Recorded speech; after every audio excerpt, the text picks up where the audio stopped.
கிறிஸ்துவுக்குள் அன்பான நித்திய வெளிச்சம் டிவி நேயர்களே, உங்கள் அனைவருக்கும் இயேசு கிறிஸ்துவின் இனிதான நாமத்தினாலே எங்கள் அந்தியோகிய மிஷன் சார்பாக மனமார்ந்த வாழ்த்துக்களையும் நன்றிகளையும் தெரிவித்துக் கொள்கிறேன். ஆண்டவர் உங்களை ஆசிர்வதிப்பாராக. மீண்டும் ஒரு விசை இந்த தொலைக்காட்சியின் மூலமாக கர்த்தருடைய வார்த்தைகளை உங்கள் மத்தியிலே பகிர்ந்து கொள்வதில் மிகுந்த சந்தோஷப்படுகிறேன். ஆண்டவர் உங்களை ஆசிர்வதிப்பாராக. கர்த்தருக்கு ஸ்தோத்திரம். அருமையான இந்த காலை பொழுதில் உங்களுக்காக ஒரு வேத வசனத்தை வாசித்து உங்களுக்காக ஜெபிக்க விரும்புகிறேன். என்னோடு கூட வேதத்தை திருப்பிக் கொள்ளுங்கள். எபிரெயர் 6ஆம் அதிகாரம் அதனுடைய 14வது வாக்கியம் சொல்லுகிறது, நிச்சயமாகவே நான் உன்னை ஆசிர்வதிக்கவே ஆசீர்வதித்து உன்னை பெருகவே பெருக பண்ணுவேன் என்றார். கர்த்தருக்கு ஸ்தோத்திரம். என் கண்பான தேவஜனமே, அருமையான இந்த காலை பொழுதிலே பெருக பண்ணுகிற தேவன் என்கிற தலைப்பில் கர்த்தருடைய வார்த்தைகளை நாம் சிந்திக்க போகிறோம்.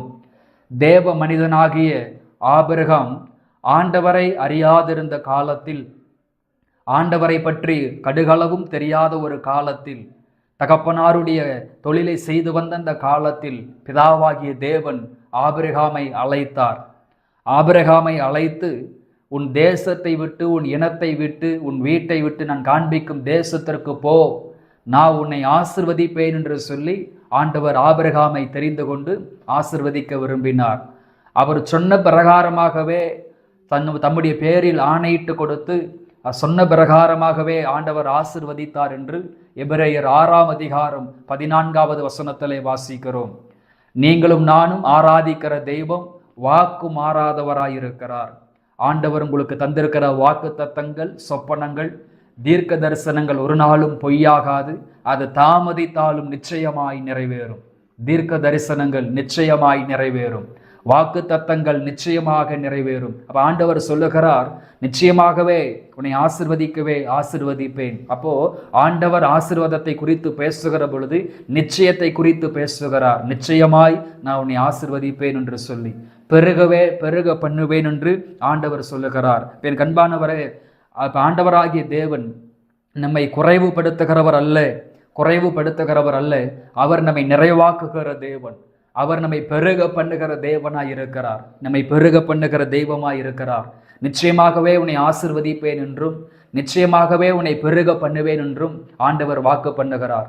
இந்த உலகத்தில் எத்தனையோ மனிதர்கள் நமக்கு பொய்யான வாக்குறுதிகளை கொடுத்தார்கள்.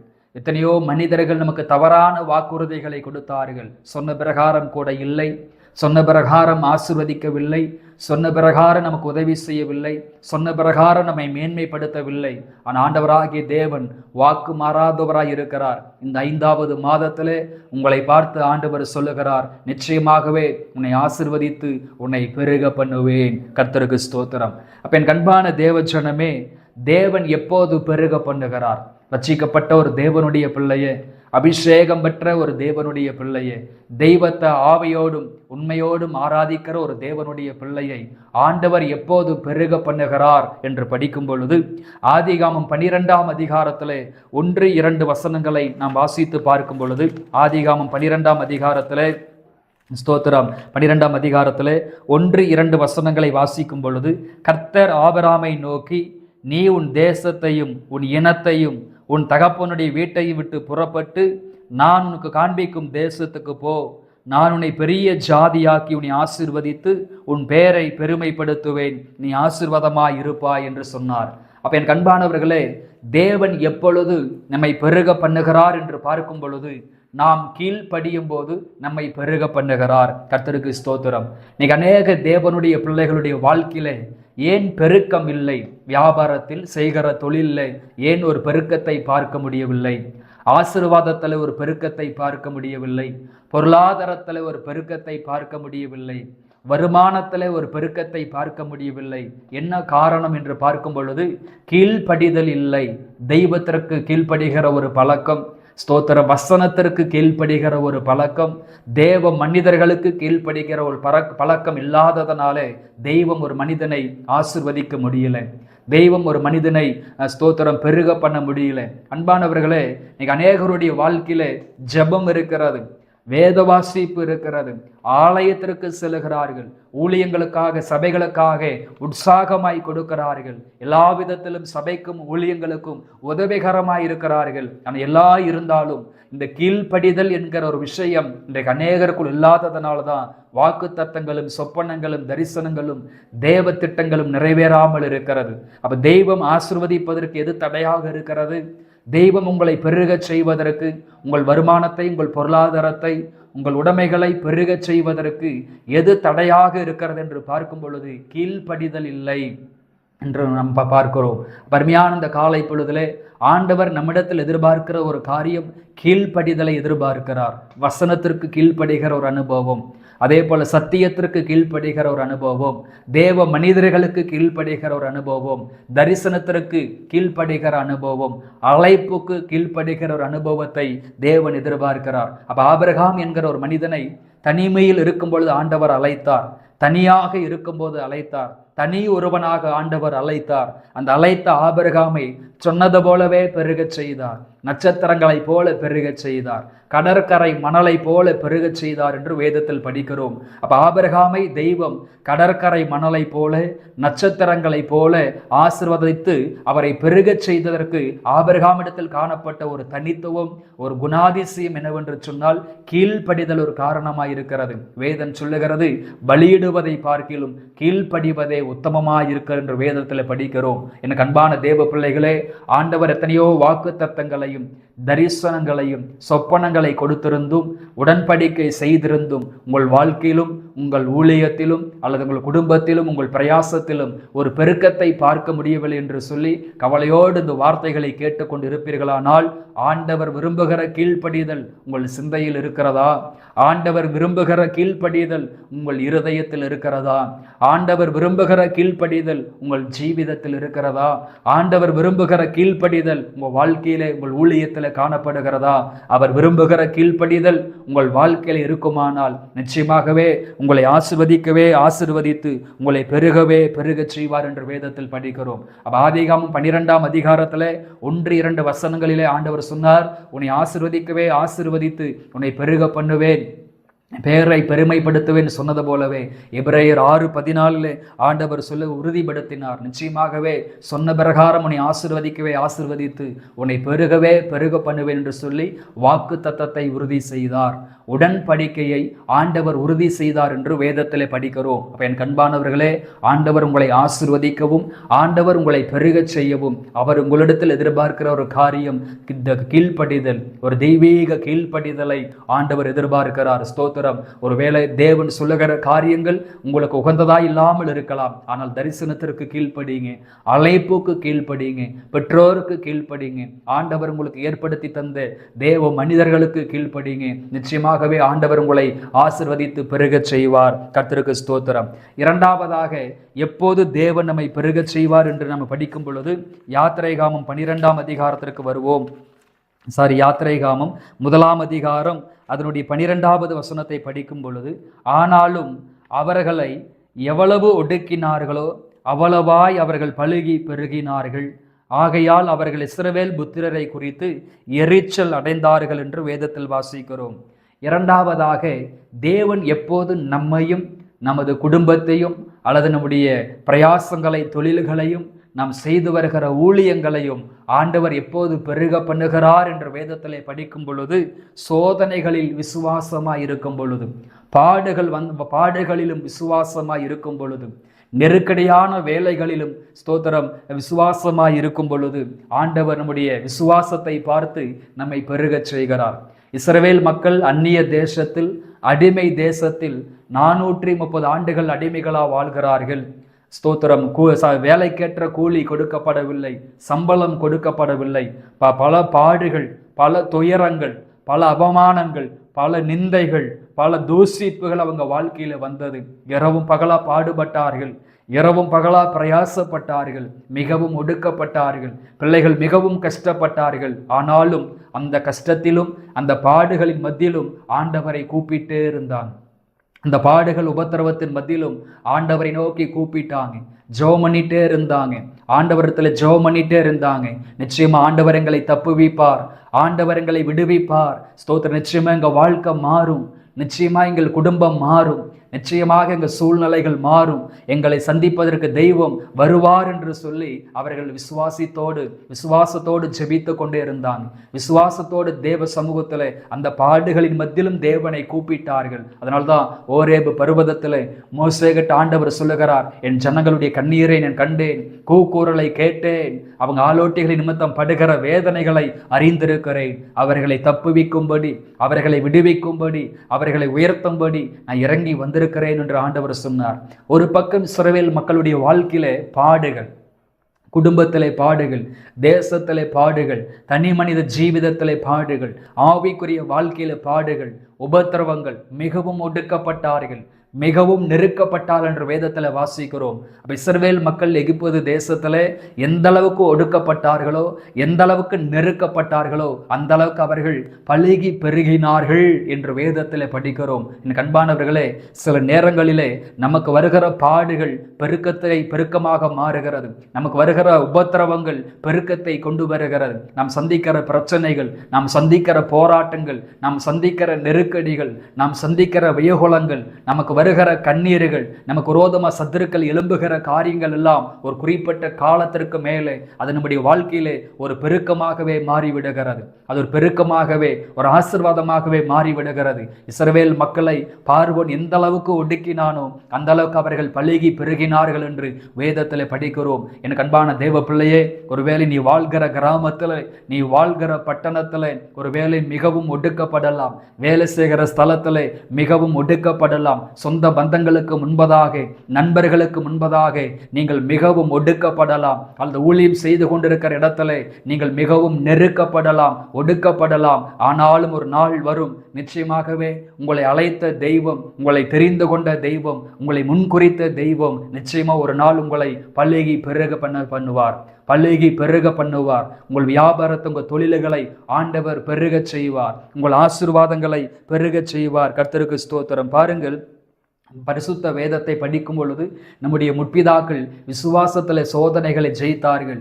தானியேல் விசுவாசத்தினாலே சிங்ககவிலிருந்து தப்பித்து வெளியே வந்ததை வேதத்தில் படிக்கிறோம். ஷாத்ராக், மேஷக், ஆபேத்நேகோ என்கிற 3 பேரும் அக்னி சூளையிலிருந்து விசுவாசத்தினாலே வெளியே வந்ததை படிக்கிறோம். மோசே விசுவாசத்தினாலே செங்கடலை 2ஆக பிளந்ததை வேதத்தில் படிக்கிறோம். விசுவாசத்தினால் ஆபிரகாம் பிள்ளையை பெற்றுக்கொண்டதை நம்ம வேதத்தில் படிக்கிறோம். இப்படி வேதத்தில் இருக்கிற ஒவ்வொரு பரிசுத்தவான்களும் விசுவாசத்தினால் அத்தனை பாடுகள் மத்தியிலும் ஸ்தோத்திரம் பெருக்கங்களை பெற்றுக் கொண்டாங்க.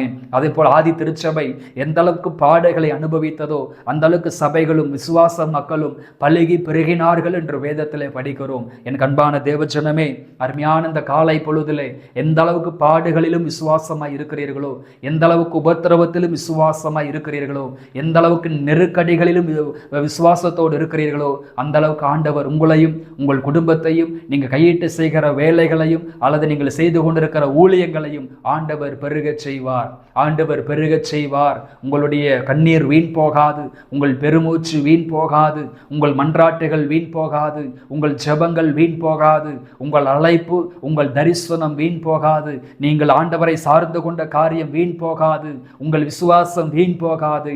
நிச்சயமாகவே முடிவுண்டு, உன் நம்பிக்கை வீண் போகாது என்று பரிசுத்த ஆவியானவர் சொல்லுகிறார். கர்த்தருக்கு ஸ்தோத்திரம். முதலாவதாக நாம் கீழ்ப்படியும் போது ஆண்டவர் நம்மை பெருகச் செய்கிறார். இரண்டாவதாக பாடுகளிலும் சோதனைகளிலும் விசுவாசமாய் இருக்கும் பொழுது ஆண்டவர் நம்மை பெருகச் செய்கிறார். மூன்றாவதாக தேவன் எப்போது நம்மை பெருகச் செய்கிறார் என்று பார்க்கும் பொழுது யோவான் 6ஆம் அதிகாரத்திற்கு வருவோம். யோவான் 6ஆம் அதிகாரத்தில் 9 முதல் 11 வரை வாசித்து பார்க்கும் பொழுது, இங்கே ஒரு பையன் இருக்கிறான், அவன் கையில் 5 வட்கோதுமை அப்பங்களும் 2 மீன்களும் உண்டு, ஆனாலும் அவைகள் இத்தனை ஜனங்களுக்கு எம்மாத்திரம் என்றான். இயேசு ஜனங்களை உட்கார வையுங்கள் என்றார். அந்த இடம் மிகுந்த புல்லுள்ளதாய் இருந்தது. 12 புருஷர்கள் ஏறக்குறைய 5000 பேராய் இருந்தார்கள். இயேசு அந்த அப்பங்களை எடுத்து ஸ்தோத்திரம் பண்ணி சீசர்களிடத்தில் கொடுத்தார். சீசர்கள் பந்தியிருந்தவர்களுக்கு கொடுத்தார்கள். அப்படியே மீன்களையும் அவர் எடுத்து அவர்களுக்கு வேண்டிய மட்டும் கொடுத்தார் என்று வேதத்தில் படிக்கிறோம். மூன்றாவதாக, தேவன் நம்மையும் நமது குடும்பத்தையும் நம்முடைய தனி மனித ஜீவிதத்தையும் நம்முடைய எதிர்காலத்தையும் நமது ஊழியத்தையும் ஆண்டவர் எப்போது பெருகச் செய்வார் என்று வேதத்தை படிக்கும் பொழுது, நம்மிடம் உள்ளதை கொடுக்கும் போது ஆண்டவர் நம்மை பெருகச் செய்கிறார். நம்மிடம் உள்ளதை கொடுக்கும் பொழுது ஆண்டவர் நம்மை பெருகச் செய்கிறார். பாருங்கள், இயேசு கிறிஸ்து ஒரு நாள் ஸ்தோத்திரம் 3 நாட்கள் அவர் ஊழியம் செய்கிறார். 3 நாட்கள் பிரசங்கம் பண்ணுகிறார். அந்த 3வது நாள் ஊழியத்தை முடிக்கும் பொழுது ஜனங்களை அனுப்பி விடுகிறார். அப்பொழுது ஆண்டவர் சீசர்களை பார்த்து சொன்னார், 3 நாட்கள் ஜனங்கள் வார்த்தைகளை கேட்டார்கள். அவர்கள் வழியிலே போகும் பொழுது சோர்ந்து போவார்கள். ஆதலால் அவர்களுக்கு சாப்பிடுவதற்கு ஏதாகிலும் கொடுக்க வேண்டும், ஆகாரம் கொடுக்க வேண்டும் என்று இயேசு கேட்டுக்கொண்டார். ஆனால் அங்கே யாரிடத்திலும் ஆகாரம் 5000 பேருக்கு மேலாக இருக்கக்கூடிய ஜனங்களுக்கு ஆகாரம் கொடுக்கிற அளவிற்கு அங்கே யாரிடத்திலும் ஆகாரம் இல்லை. விசாரித்த பார்த்த பொழுது, தேடி பார்த்த பொழுது அங்கு ஒரு சிறு பையன் இருந்தான். அவனிடத்தில் 5 அப்பங்களும் 2 மீன்களும் இருந்தன. அதை கொண்டு வந்து இயேசுவினிடத்தில் கொடுத்தார்கள். 50 பேராக உட்கார வைத்தார்கள். இயேசு அந்த அப்பத்தை மீனையும் ஸ்தோத்திரம் பண்ணி அதை அவங்க கையில் கொடுத்த பொழுது 5000 புருஷர்கள் என்று வேதத்தில் படிக்கிறோம். ஏறக்குறைய 5000 பேருக்கு மேலாக அதை சாப்பிட்டு மிகுதி எடுத்தார்கள் என்று வேதத்தில் படிக்கிறோம். வேண்டிய மட்டும் கொடுத்தார் என்று வேதத்தில் படிக்கிறோம். அப்ப வனாந்திரத்தில் 5000 பேருக்கு மேலாக இருந்த ஜனங்களுக்கு வெறும் 5 அப்பத்தையும் 2 மீன்களையும் ஆண்டவர் பெருகச் செய்து 5000 பேருக்கு மேலாக போஷிக்கும்படி வனாந்திரத்தில் கர்த்தர் அற்புதங்களை நிகழ்த்தினார், அதிசயங்களை நிகழ்த்தினார் என்று படிக்கிறோம். அப்ப இவ்வளவு பெரிய ஒரு அற்புதம் வனாந்திரத்தில் எப்படி நடந்தது? 5000 பேருக்கு மேலாக 5 அப்பத்தை கொண்டு 2 மீன்களை கொண்டு 5000 பேர் எப்படி சாப்பிட்டார்கள்?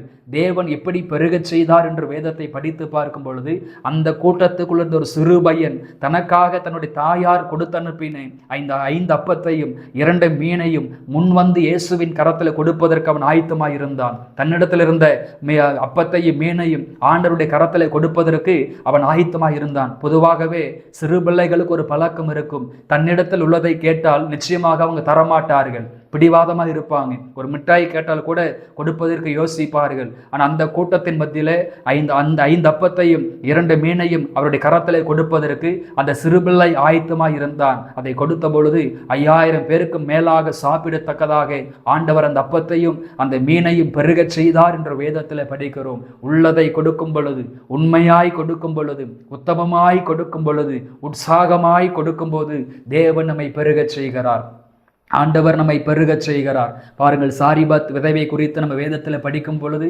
இருந்தது கொஞ்சம் மாவும் எண்ணெயும் தான். ஆனால் அதில் முதல் ஆடையை சுட்டு தேவ மனிதனுடைய கரத்தில் கொண்டு வந்து கொடுத்த பொழுது அந்த தேசத்தில் மழை பெய்கிற வரைக்கும் அவளுடைய வீட்டில் எண்ணெயும் மாவும் குறைந்து போகவில்லை என்று நம்ம வேதத்தில் படிக்கிறோம். என் கண்பானவர்களே, உள்ளதை கொடுக்கும் பொழுது தேவன் பெருகச் செய்கிறார், உற்சாகமாய் கொடுக்கும் பொழுது தேவன் பெருகச் செய்கிறார், உத்தமமாய் கொடுக்கும் பொழுது தேவன் பெருகச் செய்கிறார். கொஞ்சத்தில் உண்மையுள்ளவன் ஸ்தோத்திர பரிபூரணமான ஆசீர்வாதங்களை பெறுவான் என்று வேதத்தில் படிக்கிற உண்மையுள்ள மனுஷன் பரிபூரண ஆசீர்வாதங்களை பெறுவான். கொஞ்சத்தில் உண்மையுள்ளவனை அநேகத்தின் மேல் அதிகாரியாக வைப்பார் என்று வேதத்தில் படிக்கிறோம். அப்ப எப்போது தேவன் பெருகச் செய்வார் என்று பார்க்கும் பொழுது, கீழ்ப்படியும் போது பெருகச் செய்வார், சோதனைகளிலும் விசுவாசமாய் இருக்கும் போது பெருகச் செய்வார், உள்ளதை கொடுக்கும் போதும் பெருகச் செய்வார் என்று வேதத்தில் நம்ம படிக்கிறோம். கர்த்தருக்கு ஸ்தோத்திரம். அதே போல நமக்கு இருக்கிறத கொஞ்சமாகிலும் அதன் ஆண்டவருக்காக நேரத்தை கொடுக்கலாம், காலத்தை கொடுக்கலாம், ஸ்தோத்திரம், ஊழியத்திற்கு நம்மை ஒப்பு கொடுக்கலாம், ஆத்தும ஆதாயம் செய்யலாம், சுவிசேஷம் அறிவிக்கலாம்.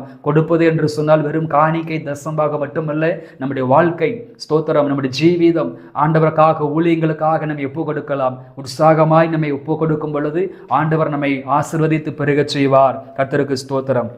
என் கண்பானவர்களே, இரண்டாவதாக தேவன் எவைகளை பெருக பண்ணுகிறார், தேவன் எவைகளை பெருக பண்ணுகிறார் என்று படிக்கும் பொழுது 2 கொரிந்தியர் 9ஆம் அதிகாரத்திற்கு வருவோம். 2 கொரிந்தியர் 9ஆம் அதிகாரம் 10வது வசனத்தை நாம் படிக்க போகிறோம். 9ஆம் அதிகாரம் 10.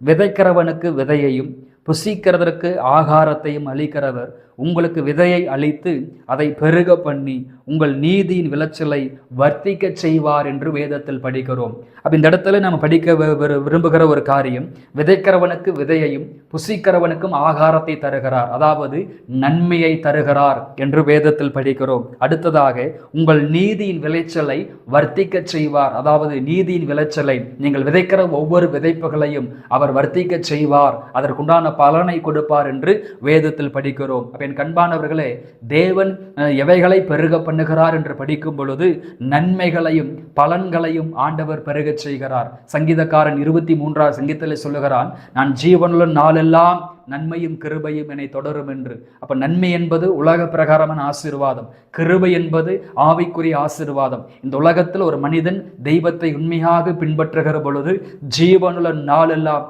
நன்மையும் கிருபையும் பின்தொடர்கிறது. அதே போல 2 கொரிந்தியர் 9ஆம் அதிகாரம் 10வது வசனத்தை வாசிக்கும் பொழுது, ஒரு மனிதன் உண்மையாக தெய்வத்தை தேடும் பொழுது, உண்மையாக தெய்வத்தை தொழுது கொள்ளுகிற பொழுது, அந்த மகனுக்கு ஏற்ற நன்மைகளையும் அந்த மகனுக்கேற்ற பலன்களையும் ஆண்டவர் தருகிறார். என் அன்பான தேவ பிள்ளைகளே, உங்கள் வாழ்க்கையில நீங்கள் விரும்புகிற நன்மைகளை தேவன் தருவார். உங்களுடைய விதைப்புக்கேற்ற அறுவடையை, விளைச்சலுக்கேற்ற அறுவடையை கொடுப்பார். ஒருவேளை தேவ சமூகத்தில் கண்ணீரை சிந்திருக்கலாம், மிகுந்த வருத்தத்தோடு பாரத்தோடு கவலையோடு இந்த வார்த்தைகளை கேட்டுக்கொண்டிருக்கலாம். நிச்சயமாகவே உங்கள் கண்ணீர் வீண் போகாது, உங்கள் பெருமூச்சுகள் மன்றாட்டுகள் வீண் போகாது. நீங்கள் ஆராதிக்கிற தெய்வம் உங்களுக்கு நன்மைகளையும் உங்களுக்கு வரவேண்டிய பலன்களையும் நிச்சயமாக உங்கள் வீட்டிலே பெருக பண்ணுவார், தனி மனித வாழ்க்கையிலே பெருக பண்ணுவார், எதிர்காலத்திலே பெருக பண்ணுவார், உங்கள் ஊழியத்திலே பெருக பண்ணுவார். கர்த்தருக்கு ஸ்தோத்திரம். அடுத்ததாக தேவன் எவைகளை பெருக பண்ணுவார் என்று படிக்கும் பொழுது 2 பேதுரு புஸ்தகத்தை நம்ம படிக்கும் பொழுது 2 பேதுரு அதனுடைய 1ஆம் அதிகாரத்திற்கு வருவோம். 2 பேதுரு அதனுடைய 1ஆம் அதிகாரத்திற்கு வருகிற பொழுது 2வது வசனம் சொல்லுகிறது, தேவனையும் நம்முடைய கர்த்தராகிய இயேசுவையும் அறிகிற அறிவினால் உங்களுக்கு கிருபையும் சமாதானமும் பெருக கடவது என்று பேதுரு வாழ்த்துகிறார். 2வதாக ஒரு சபையில் என்ன பெருக வேண்டும், ஒரு தேவ பிள்ளைக்கு என்ன பெருக வேண்டும், ஒரு குடும்பத்தில் எது பெருக வேண்டும் என்று பார்க்கும் பொழுது கிருபையும் சமாதானமும் பெருக வேண்டும். கிருபையும் சமாதானமும் பெருக வேண்டும். என்னதான் கோடிகள் இருந்தாலும், என்னதான் லட்சங்கள் இருந்தாலும், என்னதான் செல்வாக்கு இருந்தாலும், என்னதான் படிப்பு இருந்தாலும், பட்டங்கள் இருந்தாலும், இந்த சமாதானம் என்கிற ஒரு காரியம் இல்லாத பட்சத்தில், தெய்வ கிருபை இல்லாத பட்சத்தில் அவன் உலகத்தில் வாழ்வதே வீணாக போய்விடும். அப்ப இந்த உலகத்திலே வாழ்கிற காலம் அளவும் நிம்மதியான ஒரு வாழ்க்கை, சமாதானமான ஒரு வாழ்க்கை, ஆரோக்கியமான ஒரு வாழ்க்கை, ஸ்தோத்திரம், கிருபை நிறைந்த ஒரு வாழ்க்கை வாழ வேண்டுமானால் அவங்க தனிப்பட்ட வாழ்க்கையிலே ஆண்டவர் கிருபைகளையும் சமாதானத்தையும் பெருக செய்ய வேண்டும், கிருபைகளையும் சமாதானத்தையும் பெருக செய்ய வேண்டும். எனக்கு அன்பான தேவ பிள்ளைகளே, அப்ப நிச்சயமாகவே ஆசிர்வதித்து உங்களை பெருக பண்ணுவேன்னு சொன்ன தெய்வம் உங்கள் வாழ்க்கையில கிருபைகளை பெருக செய்ய போகிறார். குடும்பத்திலே கிருபை பெருக போகிறது, தனி மனித வாழ்க்கையிலே கிருபை பெருக போகிறது, ஜெபத்திலே கிருபை பெருக போகிறது, வேத வாசிப்பிலே கிருபை பெருக போகிறது, ஸ்தோத்திரத்தினால கிருபை பெருக போகிறது. இதுவரைக்கும் சமாதானத்தை இழந்து வாழ்கிற உங்கள் வாழ்க்கையிலே, உங்கள் இருதயத்திலே ஆண்டவர் சமாதானத்தை பெருக பண்ணுவாராக. உங்களுடைய ஊழிய ஸ்தலத்திலே சமாதானத்தை பெருக பண்ணுவாராக. உங்கள் குடும்பத்திலே ஆண்டவர் சமாதானத்தை பெருக பண்ணுவாராக. அது எப்பொழுது கிருபையும் சமாதானம் பெருகும்? அதே வசனம் சொல்லுகிறது, கர்த்தராக இயேசு கிறிஸ்துவை அறிகிற அறிவில் வளரும் பொழுது, ஒவ்வொரு நாளும் வேதத்தை எடுத்து வாசித்து தியானித்து அதன் பிரகாரமாக வாழும் பொழுது, இயேசு கிறிஸ்துவை அறிகிற அறிவில் வளருகிற பொழுது நமக்கு கிருபையும் சமாதானமும் வாழ்க்கையிலே பெருகிறது என்று வேதத்தில் படிக்கிறோம். அப்ப அருமையான காலை பொழுதில் உங்கள் வீட்டிலும் தனிப்பட்ட வாழ்க்கையிலும் கிருபையும் சமாதானமும் உங்கள் வாழ்க்கையில் பெருகுவதாக. 3வதாக நம்முடைய வாழ்க்கையில் என்ன பெருகிற, எதை பெருக பண்ணுகிறார்? அப்போஸ்தலர் 6ஆம் அதிகாரத்திற்கு வருவோமானால், அப்போஸ்தலர் 6ஆம் அதிகாரம் அதனுடைய 7வது வசனத்தை நாம் வாசிக்க போகிறோம். ஆண்டவர் நமக்கு உதவி செய்வாராக. தேவ வசனம் விருத்தி அடைந்தது, சீசருடைய தொகை எருசலேமில் மிகவும் பெருகிற்று, ஆசாரியர்களில் அநேகரும் விசுவாசத்துக்கு கீழ்ப்படிந்தார்கள் என்று வேதத்தில் வாசிக்கிறோம். 3வதாக வார்த்தைகளையும் சீசர்களையும் அவர் பெருக பண்ணுகிறார் என்று வேதத்தில் படிக்கிறோம். ஆதி திருச்சபை மிகவும் பாடு அனுபவித்தது. ஆதி திருச்சபை மக்கள் மிகவும் பாடுகளை அனுபவித்தார்கள். ஆனால் எந்த அளவுக்கு வேத வசனம் விருத்தி அடைந்தது, சீசர்கள் எருசலேமிலே பெருகினார்கள் என்று வேதத்திலே படிக்கிறோம். எனக்கு அன்பான தேவ பிள்ளைகளே, வசனம் பெருகிற பொழுது ஸ்தோத்திரம், சீசர்களின் தொகையும் பெருகும். வசன அறிவு பெருகிற பொழுது ஆத்துமாக்களின் எண்ணிக்கையும் பெருகும். உபதேசம்தான் ஒரு மனிதனை தேறினவனாக நிலைநிறுத்தும் என்று கொலேசியர்ல நம்ம வாசிக்கிறோம். என் கண்பானவர்களே, தேவன் உங்களையும் உங்கள் குடும்பத்தையும் பெருகச் செய்கிற பொழுது, உங்களுடைய சபையில உங்களுடைய ஊழியத்தில ஆண்டவர் வசனத்தை பெருகச் செய்கிறார். ஸ்தோத்திரம். அதே போல ஊழியத்தை அவர் பெருகச் செய்கிறார். சீசர்களின் தொகையை அவர் பெருகச் செய்கிறார் என்று வேதத்தில் படிக்கிறோம். அப்ப என் கண்பானவர்களே, எப்பொழுது எதினால் பெருக்கம் உண்டாகும் அப்படின்னு அடுத்ததாக பார்க்கும் பொழுது எபிரேயர் 6:14 வாசிக்கிறோம். நிச்சயமாகவே நான் ஆசீர்வதிக்கவே ஆசீர்வதித்து உன்னை பெருகவே பெருக பண்ணுவேன் என்று வேதத்தில் படிக்கிறோம். அப்படியானால் தெய்வத்தினுடைய ஆசீர்வாதம் அல்லாமல் ஒரு மனிதன் பழுகி பெருகவே முடியாது. ஆண்டவருடைய ஆசீர்வாதத்தினால் மாத்திரமே பெருக்கம் உண்டாகும். அப்ப நம் தெய்வத்தால் ஆசீர்வதிக்கப்பட நாம் விரும்ப வேண்டும். மனிதன் உங்களை பெருக பண்ண முடியாது. மனிதன் உங்களை பழுகி பெருக பண்ண முடியாது.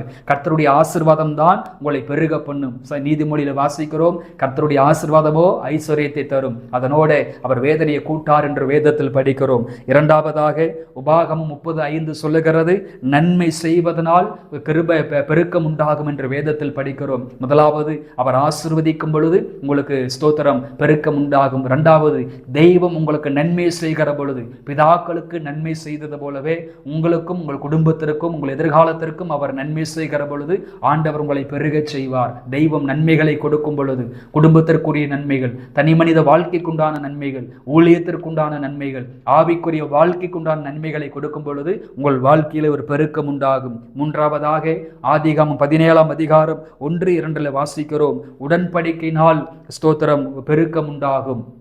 உடன்படிக்கையினால் பெருக்கம் உண்டாகும். அப்ப ஆண்டவர் ஆபிரகாமை பார்த்து சொன்னார், உனக்கும் எனக்கும் நடுவாக உடன்படிக்கை ஏற்படுத்தி உன்னை மிகவும் திரளாய் பெருக பண்ணுவேன் என்று ஆண்டவர் சொன்னார். தெய்வம் உங்களோடு ஒரு உடன்படிக்கை செய்திருக்கிறார். உங்களுக்கு என்று ஒரு வாக்கு தத்தத்தை கொடுத்திருக்கிறார். அதில் உறுதியாய் இருங்க, அதில் தீர்மானமாய் இருங்க. ஆண்டவர் உங்களை பெருக செய்வார். நீங்க செய்ய வேண்டிய காரியம் எல்லாம் ஸ்தோத்திர விசுவாசமும் நீடிய பொறுமையுள்ளவங்களா இருங்க. ஸ்தோத்திர விசுவாசத்தோடு இருங்க, நீடிய பொறுமையோடு இருங்க. ஒவ்வொரு நாளும் விசுவாச அறிக்கை செய்து கொண்டே இருங்க. எந்த சூழ்நிலையிலும் தெய்வம் என்னை ஆசீர்வதிப்பார், எந்த சூழ்நிலையிலும் என்னை பெருகச் செய்வார் என்று விசுவாச அறிக்கை செலுத்தி கொண்டே இருங்க. அதே போல இயேசு அப்பத்தை மீனையும் எடுத்து ஸ்தோத்திரம் பண்ணினார் என்று வேதத்தில் வாசிக்கிறோம். அப்புறம் ஸ்தோத்திரம் பண்ணின பிற்பாடு மீனும் அப்பமும் பெருகியது என்று வேதத்தில் படிக்கிறோம். எந்த இருதயத்தில் நன்றி அதிகமாக இருக்கிறதோ, எந்த இதயத்திலிருந்து ஸ்தோத்திரம் பெறுகிறதோ, நன்றி பெறுகிறதோ, அங்கு ஒரு பெருக்கம் நிச்சயமாக உண்டாகும். தினந்தோறும் ஸ்தோத்திரம் பண்ணுங்க, தெய்வத்திற்கு நன்றி சொல்லுங்க. நிச்சயமாக இந்த 5வது மாதத்துல உங்க பண நெருக்கடி, உங்கள் பொருளாதார நெருக்கடிகளை மாற்றி ஆண்டவர் உங்களை பெருகச் செய்வார். கர்த்தருக்கு ஸ்தோத்திரம். ஜெபிப்போம். எங்களை அளவுக்கு அதிகமாய் நேசிக்கிற எங்கள் அன்பின் பரலோக பிதாவே, ஆசீர்வாதமான ஆண்டவரே, இந்த காலை பொழுதற்காக உமக்கு நன்றி செலுத்துகிறோம். இந்த தொலைக்காட்சியின் மூலமாக, அப்ப இந்த மீடியாவின் மூலமாக இந்த வார்த்தைகளை கேட்டுக்கொண்டிருக்கிற அன்பு பிள்ளைகளுக்காக ஜெபிக்கிறேன். இவர்களை தேவன் வானத்தின் பல கனிகளை திறந்து இடம் கொள்ளாமற் போக மட்டும் என் ஆண்டவர் ஆசீர்வதிப்பீராக. இவர்களை ஆசீர்வதியும், இவங்க குடும்பத்தை ஆசீர்வதிங்கப்பா. ஆண்டவரே, இவங்க எதிர்காலத்தை கர்த்தர் ஆசீர்வதிங்க.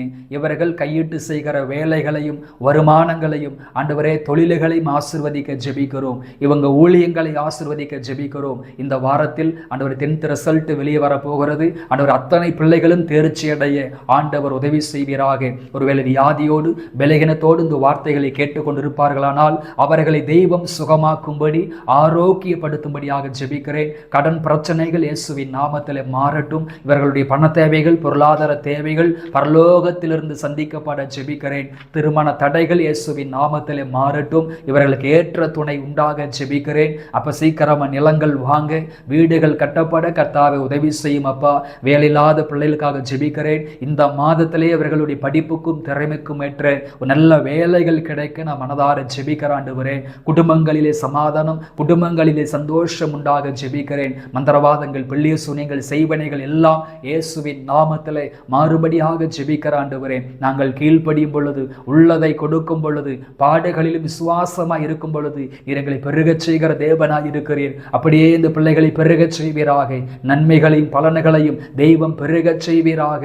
நீர் பெருகச் செய்வீராக. ஆசீர்வாதங்களை பெருகச் செய்வீராக. கிருபையும் சமாதானத்தையும் தேவன் பெருகச் செய்வீராக ஆண்டவரே.